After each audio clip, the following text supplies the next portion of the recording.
agaciro kabo uha umwanya wawe, urugezo rwabo uha ugutwi kwawe, niko kuzodetermina urugezo rwo kuroranirwa kwawe.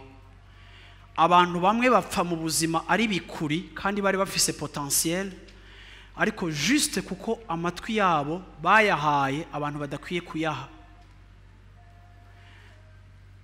Iyo Satani akurungikiye abantu nka kurya Satani yavugishije Petero akavuga ngo Yesu ngo ntuje ku musaraba, Yesu akamwita Satani.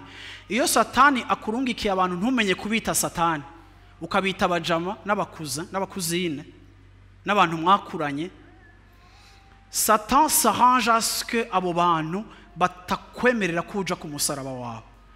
Or ku musaraba wawe c'est le lieu de ta réalisation. Umusaraba wawe nico kibanza cugushitswa kwawe, ni naco kibanza ca glorification yawe. Rero iyo ufise abantu bakorohereza batagusunikira ku musaraba ahubwo bakuvana ku musaraba, abo bantu bazokwama batuma ucika igikuri kandi wari destine kuba umuntu munini yagutse.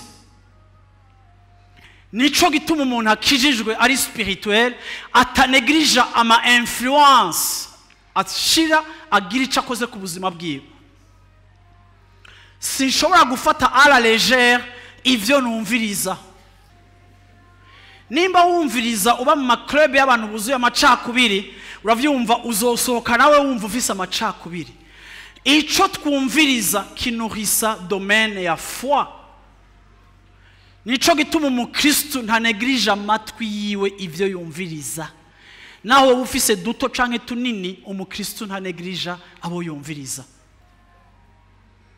Rero ndagutumiriye ngo muri iyi minsi y'amasengesho, ndagutumiriye ndakubwira ngo porte d'entrée y'ibigirwamana vyubaka mu buzima bwawe iva ku vyo wumviriza, kandi vyo wumviriza biragufise ko influence.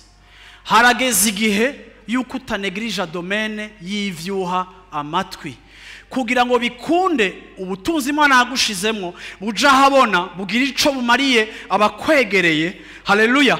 Butuma ivy'Imana biza, ivy'Imana yakuremanye, kugira ngo mu kaburi ntituze tuguhambane ubutunzi Imana yashize mu buzima bwawe, kandi bwari buri destine kutubera umugisha, ariko butatubereye umugisha kuko atanarimwe bigeze uba disponible mu nzu y'Imana.